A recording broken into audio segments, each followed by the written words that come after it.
So we just wrapped up radio use. Now we're going to look at the actual process of taxiing, getting from point A to point B. So a few things to know with this. The first is to understand your airport. Right? Most of the time, if you're taxiing somewhere, it's an airport that you're familiar with. You know, the airports I taxied at more than any other were the ones where I was at a maintenance base there. Salt Lake City, Central Wisconsin. But occasionally I would go on a road trip somewhere and I was at an airport that I wasn't familiar with at all.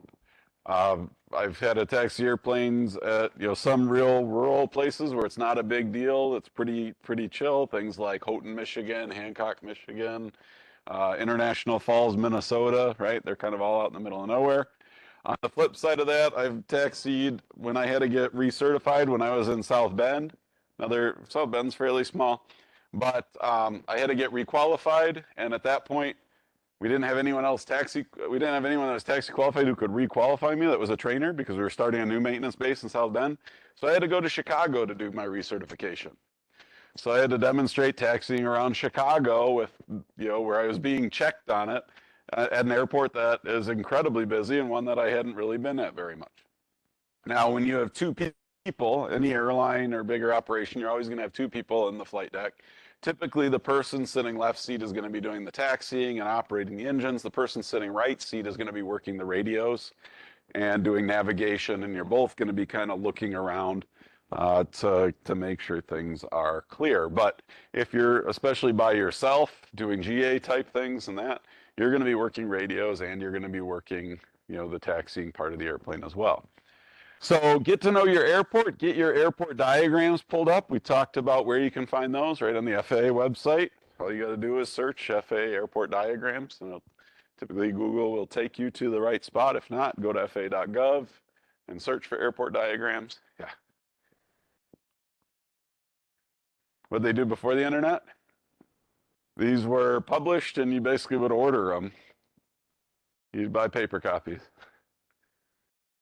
You could buy them for specific, it's almost like an atlas. I think, didn't they have certain regions or airports you could buy? I never doubt, I've always had them on computer, or like we had Run Taxi, you'd have a Run Taxi book for your company, and we had the airport diagrams in there for all of anywhere we had a maintenance hangar, we had diagrams in there, which doesn't help you if you're at like an outstation or if you're on a road trip somewhere. A lot of times the terminal or the FBO would have copies that you could grab for those those situations.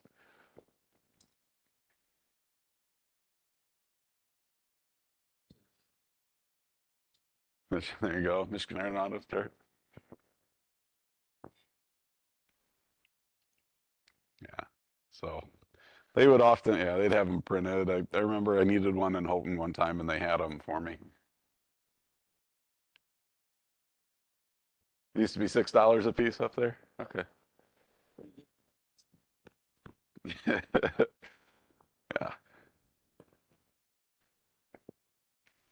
Every 6 months? I was gonna say, these are updated technically every 28 days. I think sectionals are too officially, but you might be able to use them by a certain revision date. Are they? Yeah, everyone prints them out, or everyone pulls them up on a phone or tablet or something now. So understand your airport, know where you want to go, know where you are, understand where you are, right? You look at this thing, it's like, okay, where are the GA hangars on here, right? Well, these are all GA hangars down here. Plan how you're going to get there. Think about, if I were to pull this up, earlier we had the example, we're going from the terminal down to Bravo 1, right? Just looking at it, you can almost assume that if I call for clearance to get from this terminal down to Bravo 1, I'm probably going to be sent down Alpha. And then I'm probably going to continue down Bravo. Because anything else, almost anything else, requires backtaxing runway. I guess I could go Alpha cross 523, Delta to Foxtrot to Bravo and down, right? If they needed to. Let's say there was an airplane coming this way on Alpha, maybe they would have me do something else. But, typically you can kind of look at it and get a general idea of where you may end up going. And then as the controller, have it with you, and when the controller's like talking to you, kind of follow along on the diagram.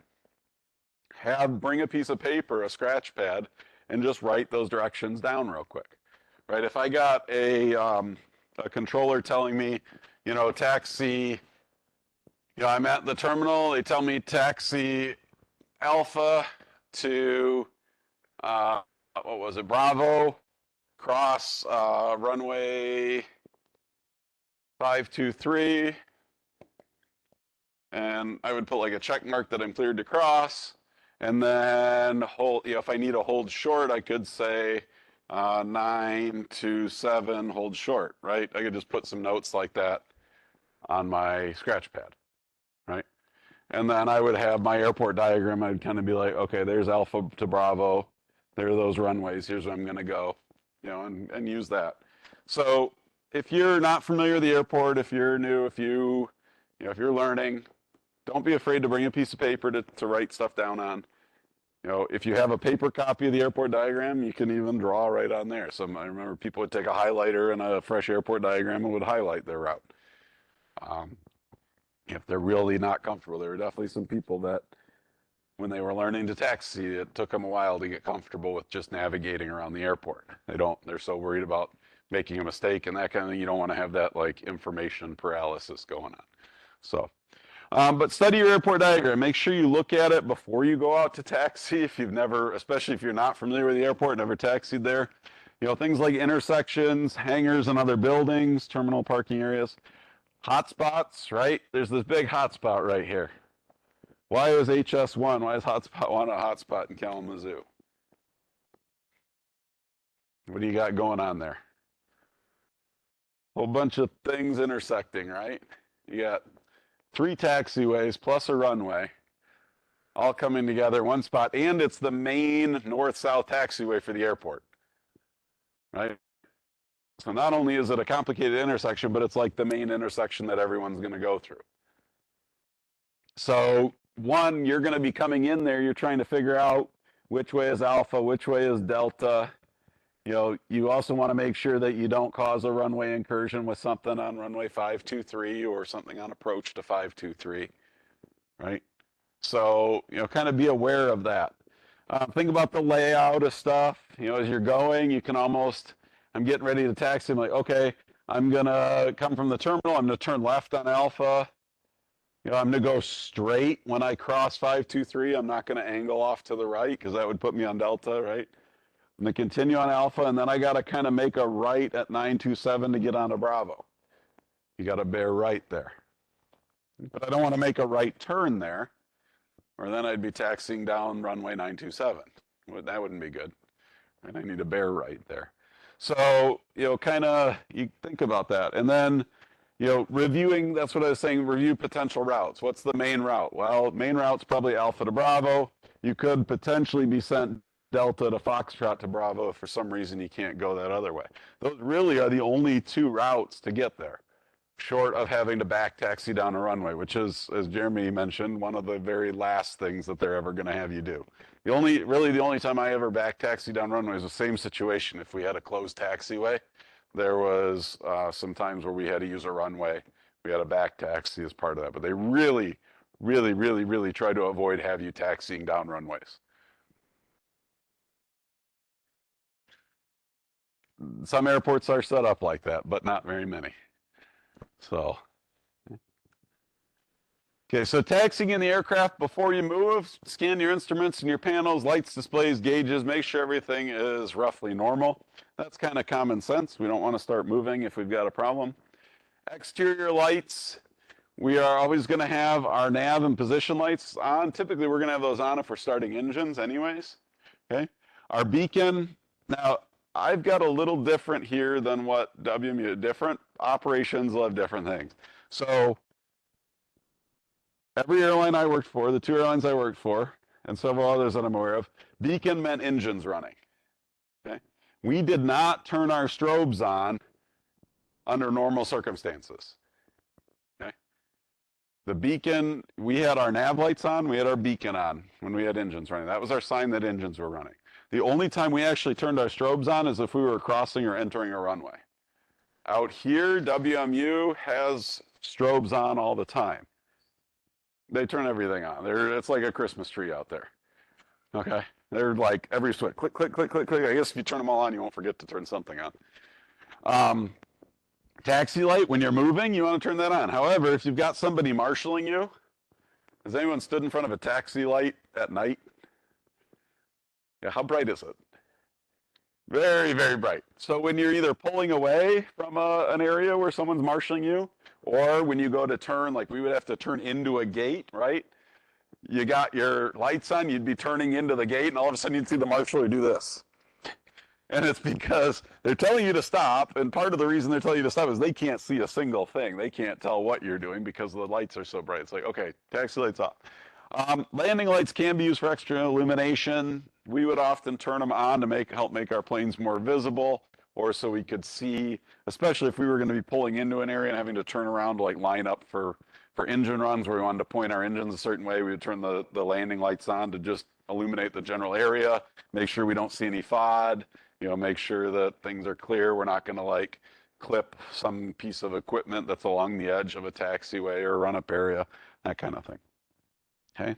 If you have a marshaler, make sure you have visual contact with them before you start doing anything. Same thing with receiving clearance.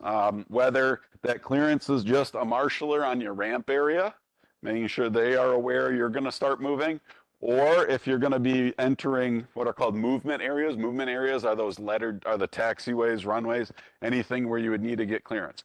We don't need, for example, out here, you've probably noticed when we've taxied, we don't need clearance to move around our ramp. This ramp is technically not considered a movement area. We can drive our own vehicles out there. We can taxi out there. We don't have to call for clearance. It is not a movement area. It's a parking lot. You can almost think of it as that. As soon as you want to enter any of the taxiways, Alpha 1, 2, 3, or 4, Alpha, or anywhere else, you need to get clearance. Okay? And then before you start moving, check the aircraft is clear, left, right, and forward. If you have a two-crew aircraft, pilot or captain seat's going to look out primarily the left side. Co-pilot's going to look out the right side. If you're by yourself, do the best you can.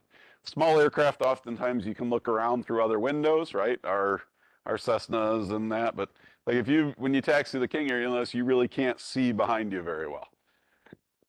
There is no back window on the King Air. On anything bigger than that, there really is no back window. But, look out to your wingtip as far out as you can see. Okay. Click. There we go. When we start to taxi, you're going to put pressure on your brake pedals before you do anything. Okay. So typically the plane, when you're just sitting there, oftentimes you'll have the parking brake set. It's still good practice to always, anytime you're still sitting there, have your feet on those pedals. If you are the person in control of the aircraft, having control means you're ready to hit the brakes if it starts to move at all. We actually had, when our airplanes were up and running, our parking brakes would work really well. When you shut the airplane down, the parking brakes no longer worked because you lost your hydraulic pressure. But as long as we had hydraulic pressure, our parking brakes would actually work pretty well. However, you could bump the parking brake handle, something could happen there, the parking brake valve could fail, right? Any number of reasons could cause the plane to start rolling, so you still kept your feet up on the rudder pedals, toes on the toe brakes, just in case. You release your parking brake, check your aircraft is clear again. I don't know how many times I need to say that. You will look down for a second at your checklist, you'll go to start pulling forward and realize that the baggage handler has just parked a tug in front of your wing. The fuel truck thought maybe you were the plane that needed fuel. They pulled up to get ready to hook up, even though you're getting ready to taxi out. Even though you got a beacon on and you got lights on and you got, they don't realize, some people don't pay greatest attention. Okay? So again, look left, right, and forward. As you ease off the brake pedals, you may need to increase throttle to start moving. Those of you who, let's see, James taxied the King Air today. Did you need a throttle up to start moving?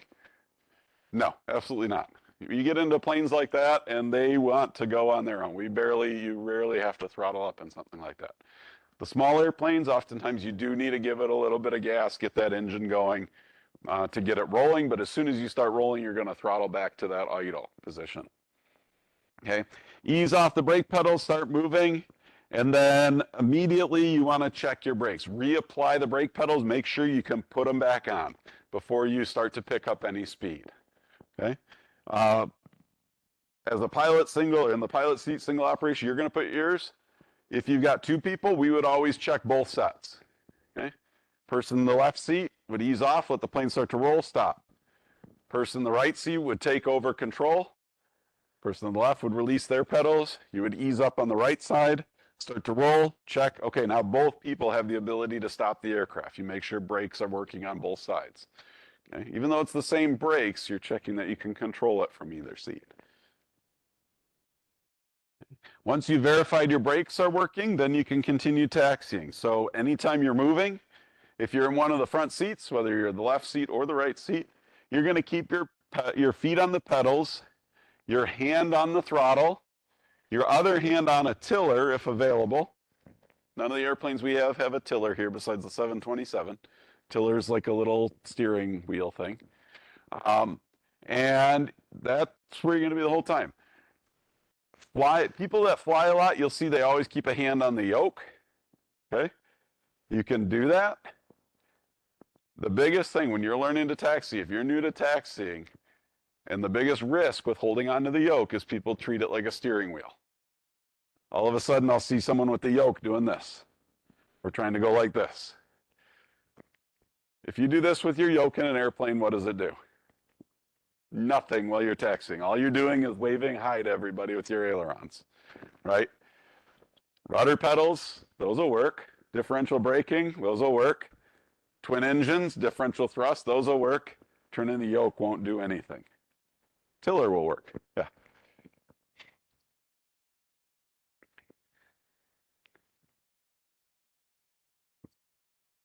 What? You got a taxi to the runway.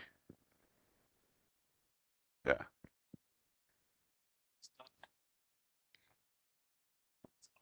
Oftentimes they're starting during that process. There's not that much thrust during startup, but typically they'll push it back. I mean, typically they'll push it back. The plane, they'll push them out into what's called the alley, facing out away from the gates. The people up in the airplane, the pilots or the mechanics, you'll set the brakes. They'll disconnect the tug, and at that point you'll start the engines. And then you'll taxi out under your own power like that. Sometimes they do single engine taxi. It was originally to save fuel. I think they realized that it really doesn't do much to save fuel. There's other wear and tear and issues with single engine taxi.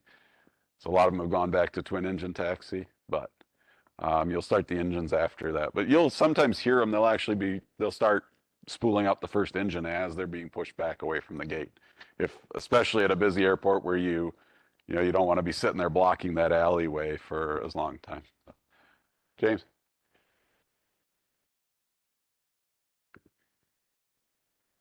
Pilots are taught that regularly to help like tilt towards into the wind kind of thing.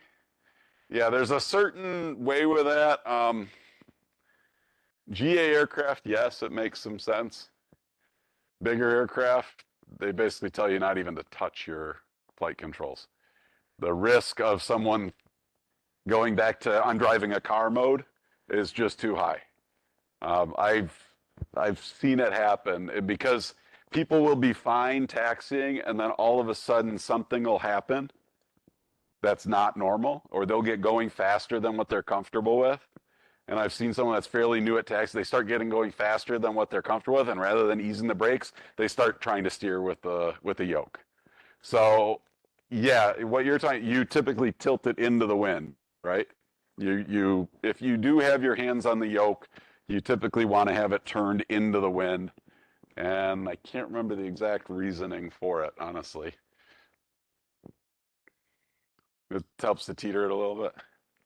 But yeah, I mean, yeah. So it's kind of a GA thing versus a airliner type thing. I mean, if you're in an airliner, you don't have a hand to put on the yoke. You've got a hand on a tiller and you've got a hand on the throttles, right?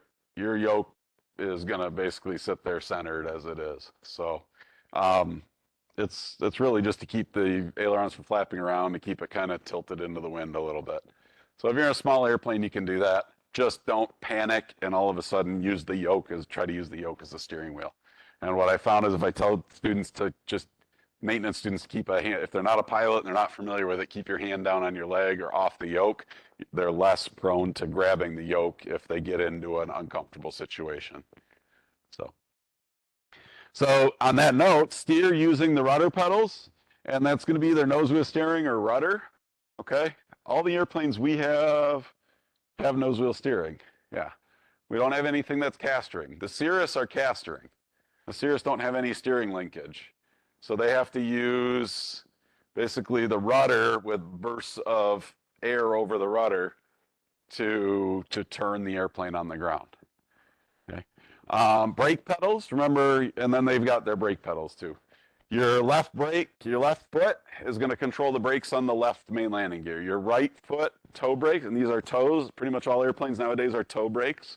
Back in the day, there were airplanes with heel brakes. If you decide to get into the classic airplane thing, please make sure you realize that before you try to taxi. You had to I've never taxied heel brakes, but I've heard stories of it. You have to, force your heels down, right?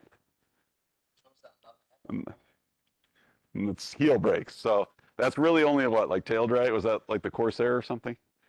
Old Cub. Okay. So most of the time, toe brakes. So if your feet are on the rudder pedals, right, going like this, what's this do? That's moving the rudder, or it moves the nose wheel steering as well.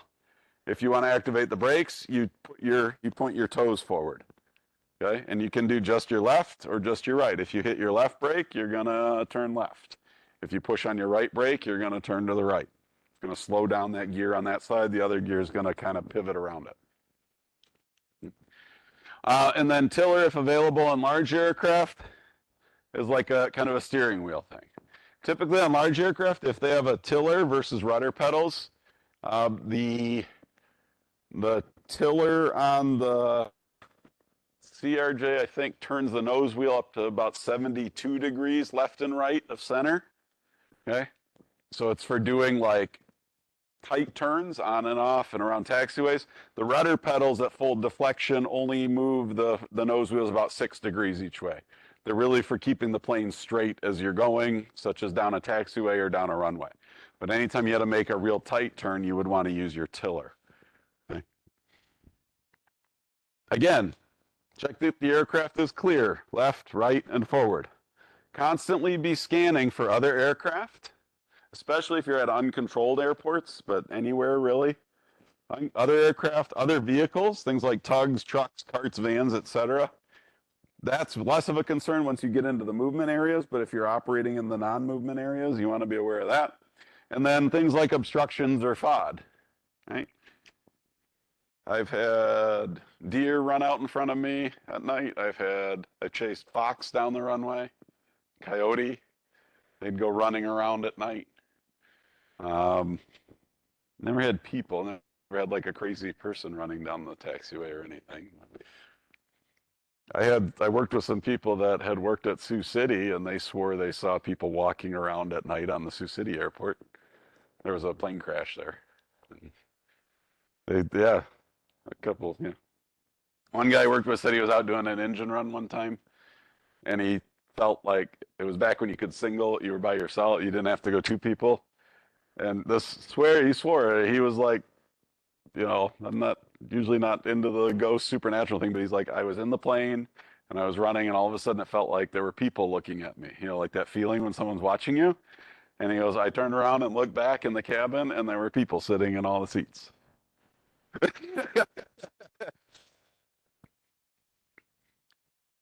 Other people that worked there said they saw people walking around on the airport at night. Well, the Sioux City, Iowa flight was the DC-10, where they lost control. The center engine came apart, and they lost all their hydraulics, and they flew it with differential thrust. Almost landed, and it rolled over. They emergency landed at Sioux City. And there were survivors. Oh yeah, the pilots survived. I heard a talk with them when I was a student here. But yeah, so I've never seen people out there, but I've definitely seen animals and other Other FOD. We had a plane suck up a chunk of pavement one time and shell out an engine. Those guys had a fun. I wasn't in it. I heard it. I was in the hangar and I heard the boom boom when the compressor stalled. It was, and I saw it after it was done. It looked pretty cool when they stopped, came up. It tore the crap out of the fan. While taxiing, check that the aircraft is clear. Constantly be scanning. You want to travel at a fast walking pace or slower. Okay, don't go too fast. Slow down for turns and in congested areas. Don't try to turn too sharp. The faster you're going, the broader your turns. The planes can, in theory, tip a little bit. And the other thing with that is looking at this plane, you got your mains right here, right under the wings, and you got this nose gear up here. Where's all the weight on this airplane? Most of it's on the mains, right? How much of the weight do you think is on that nose right there? Lower. It's like 5 to 7%. What does that mean for traction on your nose wheels? So if you're going straight forward and you turn those nose wheels, what's going to happen? Yeah, if you got a lot of forward momentum and you turn the nose wheels, that plane isn't going to care. It's just going to skid them sideways. And that's even worse. What happens if you do that on ice? I've been on ice going like this with my nose wheels before, just trying to get some kind of traction. Well, there was a plane that landed. Yeah, I was at the airport when not at that airport, but I was in the airport waiting to get on my flight. When that was, they showed on, you're in an air. It's fun at the airport when they've got an airplane emergency playing on CNN on every screen, and all the passengers are looking like, they're about to get on a plane, and they just see this plane that, is on CNN and Fox and NBC and CBS that's coming in for an emergency landing. Yeah.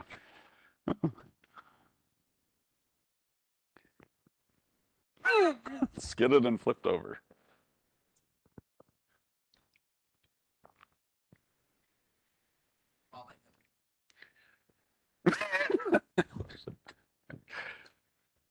Ice can be scary. We'll get to that. We'll talk about weather, but yeah, I've been in a plane. I was making a turn and hit ice, which meant now I was like halfway through the turn, which meant I was pointed straight towards grass, and I lost traction. My nose wheel lost traction, and then my main wheels lost braking traction.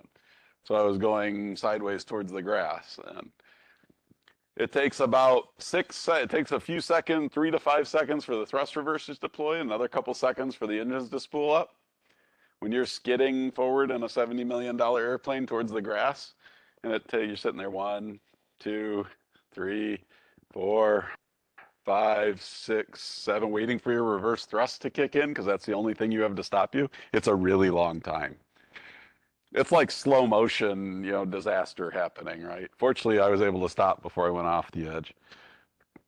But when you go to stop, brake smoothly. Again, you don't want to skid. Make sure you have your brakes released when you're trying to taxi. Just after I left Salt Lake City, a couple of guys I knew had their brakes set and couldn't figure out why they couldn't taxi anywhere. And they kept adding more and more thrust until they started going, which was all well and good. Till they got remember that taxiway that goes all the way up to the end? They were about halfway to the end of the runway when the tower called them and asked why there were sparks shooting out of their landing gear. They ground the wheels down to the hub. Blew their tires and ground the wheels down. They didn't notice that they were at like 90% power to try to taxi down taxiway when you shouldn't even have to throttle up.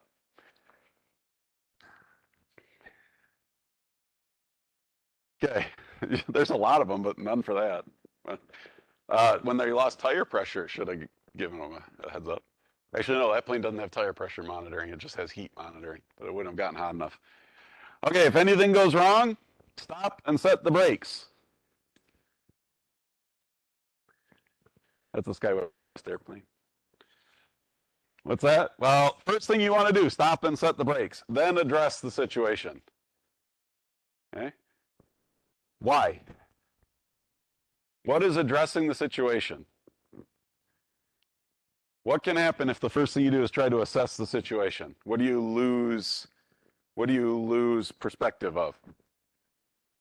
You lose perspective of the outside environment. You'll end up It's potential to go off the taxiway, run into something. Stop and set the brakes so that you don't have to worry about where the plane's going to end up while you're looking down trying to figure out what all these warning bells and messages are. Okay? You might have some flame shooting out the exhaust. That's really not a big deal there, by the way. That plane was fine. They probably just had a little bit. I think that was after a comp wash. They had some fuel and alcohol in there, and it flashed off. But it just happened to be a passenger in the terminal had their phone out and caught a picture of this giant fireball coming out the back of our airplane. But you stop and set the brakes and then figure out. By the way, don't panic and grab the yoke. It won't help you. We've talked about that a couple times already. Okay? Remember, you have multiple ways to steer. If you lose your tiller steering, right? If you lose brakes, keep steering. You can use things like thrust reversers or prop reverse or even feathering to stop the airplane, but be careful. You can overdo it. And cut fuel to the engines and roll to a stop. So, if you lose steering one way, you have other ways to steer. If you lose your nose wheel steering, you can use your differential braking. Ideally, you're going to stop and figure out what's going on first with steering, and then you could continue taxiing. Okay? That was one of the things when I was training new mechanics to taxi the airplane. We had the nose wheel steering was a hydraulically operated system. Yes, it got inputs from the rudder pedals, but it was independent of the rudder pedals. Basically, the rudder pedals would give an electronic signal, and that would turn. It was a fly-by-wire system for the nose wheel steering. There was a switch on the left side to turn it on and off. There was a circuit breaker right by my right knee in the right seat. So one of the things we would do is fail the steering during a taxi to see how a new mechanic would react. And the breaker was in a perfect spot where I could reach down. I was sitting there, I could reach down like this and pull it without them realizing that I cut their steering. You'd get a message, nose wheel steering and off. Your tiller would no longer work. Your rudder pedals would no longer work. But you still had the ability to do differential braking and differential thrust. And we would make our mechanics taxi with nose wheel steering inoperative in order to become familiar with being able to move the plane. However, before you just start taxiing that way, what should you do? Well, you try to reset it, but before you even do that, brake, stop, and figure out what's going on. Okay, don't try to just go right into, okay, now I'm going to use my brakes. Stop, be like, okay, yep, my rudder pedals aren't causing the nose to move. When you would move the rudder pedal side to side, the whole airplane would shake a little bit as that wheel turned. Nope, my tiller's not working anymore. Okay, now I know I need to use my brakes and my differential thrust to steer. Now I can start rolling again and do that. You would call tower, be like, hey, we have lost nose wheel steering. We're able to caster. We're able to steer. We have an ultimate, but it was not the smoothest, especially if you hadn't practiced it a lot. If you lose brakes, however, make sure you keep steering. Let the plane roll to a stop. You can try thrust reversers or prop reverse, feather, but be careful. The one thing I will say, if you're doing a turboprop and you have to feather the engines, what happens when you feather the engines? Anyone know? Where are the props normally when you're just sitting at idle? Not feathered. When you're taxiing, where are they? They're at a low blade angle.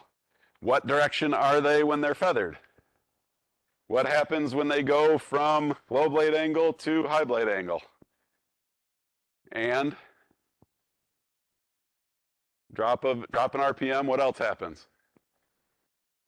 You get an increase in thrust. You get a momentary increase in thrust. And that time where it goes from a low blade angle, right? It's going to take a bigger bite of air. You'll get an increase in thrust. And then it gets to that feather position where it's no longer producing thrust. But the plane will want to surge forward. Typically a turboprop, when you feather it, if you don't have the brakes set, it is going to surge forward a little bit as those props take a bigger bite of air before they get to that feather position. So just be aware of that. And then cut fuel and roll to a stop.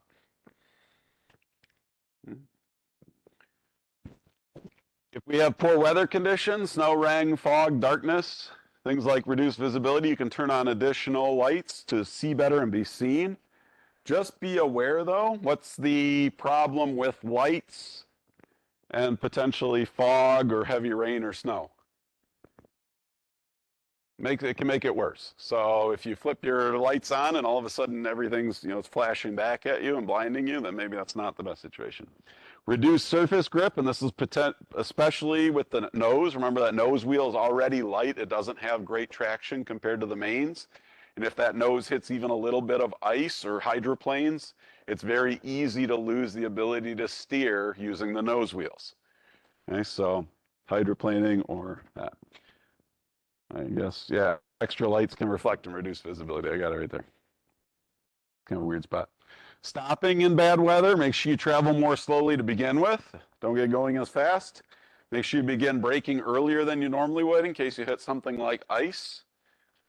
You can use things like thrust reversers or prop reverse in order to slow down. There is a problem with these, though. Where do you see a problem with thrust reverse or prop reverse? What's that? It can take some time. There's another big problem, and prop reverse is almost instant, but prop reverse is pretty quick. It just takes time for the engines to spool up. You don't want to go backwards. If you go too far, you go backwards. And if you ever end up going backwards in a plane, don't hit the brakes. If you're rolling backwards and you hit the brakes, the plane's going to squat down on its tail. All you do is push the throttles forward, give it a little bit of forward thrust. Okay? Never hit the brakes when you back if you're going in reverse. But the big thing with thrust reversers or prop reverse is you can go from perfect visibility to no visibility at all if there's snow on the ground. Right? All of a sudden you reverse and all that snow kicks up in front of you instead of behind you. So, if you're a marshaller and you're getting fresh snow and you have someone in the cockpit who doesn't like you, you might get snow globed. Nose wheel steering, I mentioned, is very light, can easily lose traction, travel slow earlier more than normal. And the bottom part says if you lose nose landing gear traction, try differential braking, thrust, or reverse. I did witness a plane in Salt Lake City almost go through the wall of the terminal because they hit ice coming down into the terminal building area, and they lost nose wheel steering and the ability to brake as they were going and stopped just a few feet short of hitting the terminal building. The whole purpose of all this is we're going to get out somewhere and go do some engine runs. And so just a few things about engine runs. Typically things like adjustment or testing. After making changes or fixing things, engine break-in. When we get a new engine, we have to break it in. System testing, instrument calibration, things like compass swings. We have to go taxi the airplane around in circles and verify the compass directions. Or even storage maintenance. During COVID, I had people I knew that all they did basically was go into work and they would taxi and run airplanes around every day for, take this plane around for an hour, take the next plane around for an hour. Rather than putting them into long-term storage, they kept them operating and running. That way they would find things that go wrong with them. Airplanes don't like to sit.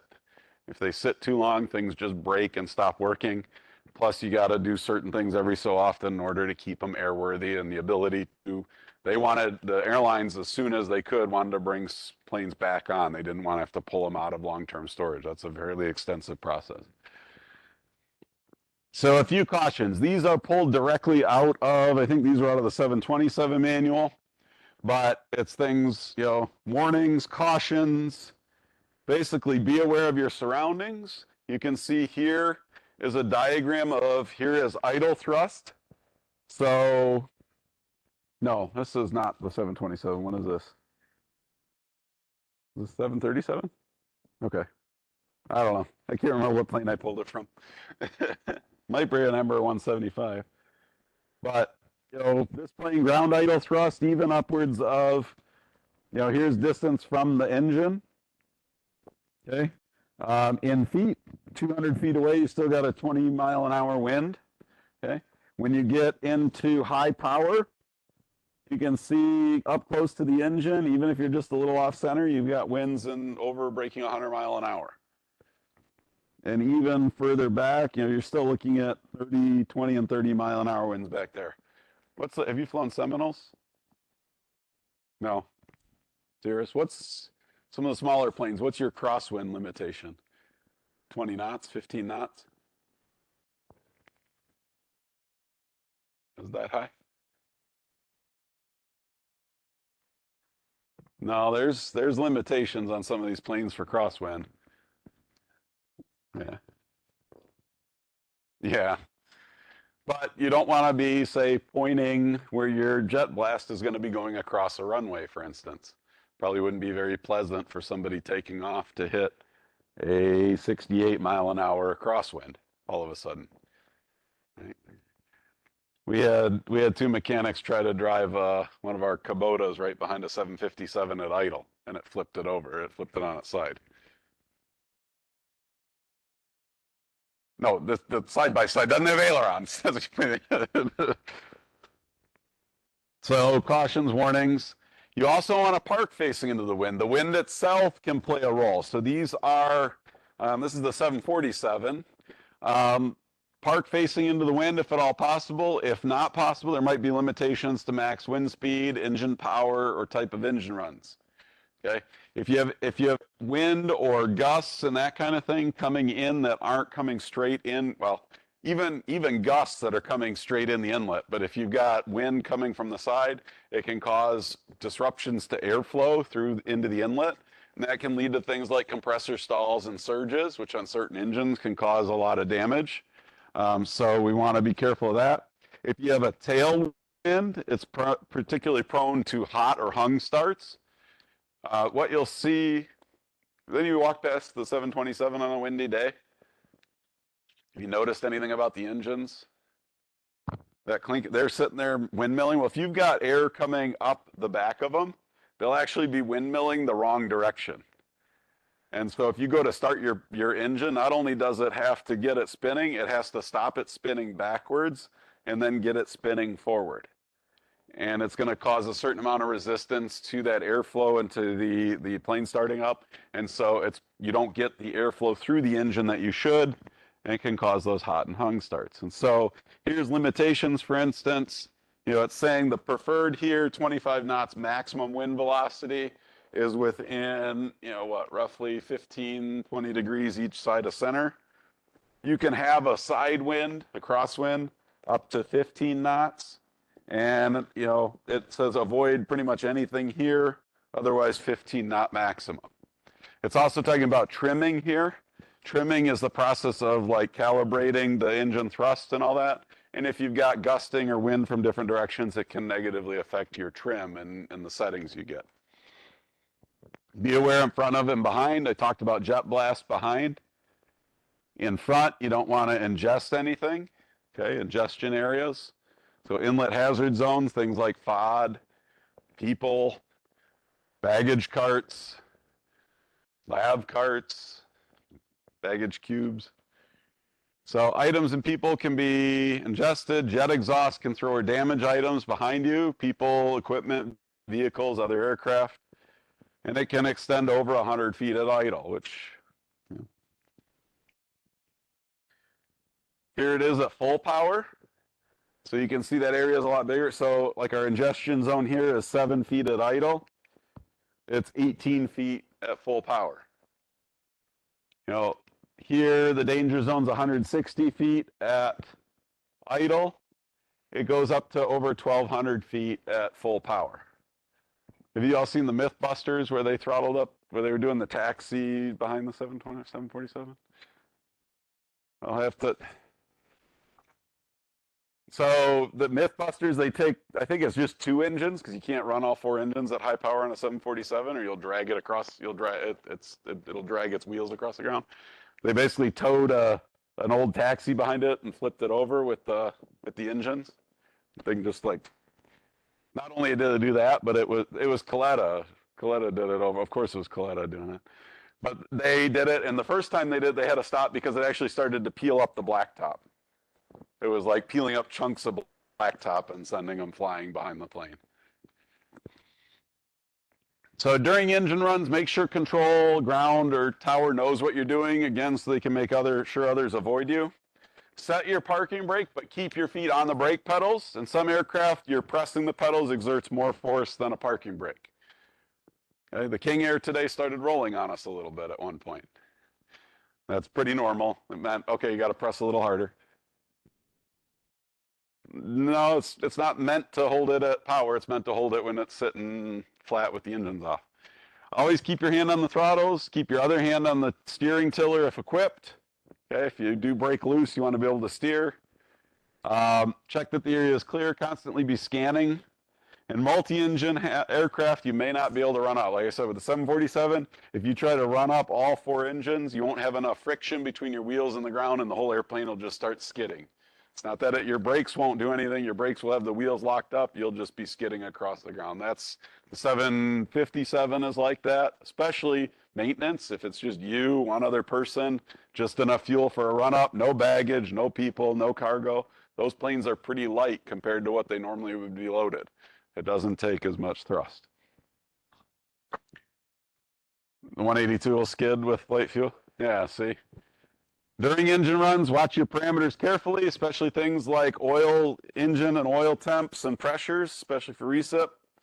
And if you have a second person, that's really helpful to watch. Most fleet operators, 135, 121 MROs, they're going to require that you have a second person on board. It's a lot, oftentimes it's for liability reasons and safety reasons, but also just to be able to manage a cockpit that is set up and meant for 2 people to operate it. You know, an airliner or a 727 is meant to have 3 people operating it. You know, so to taxi or to run it by yourself, you can't watch or necessarily reach everything you need to be able to operate or monitor or that kind of thing. That's it.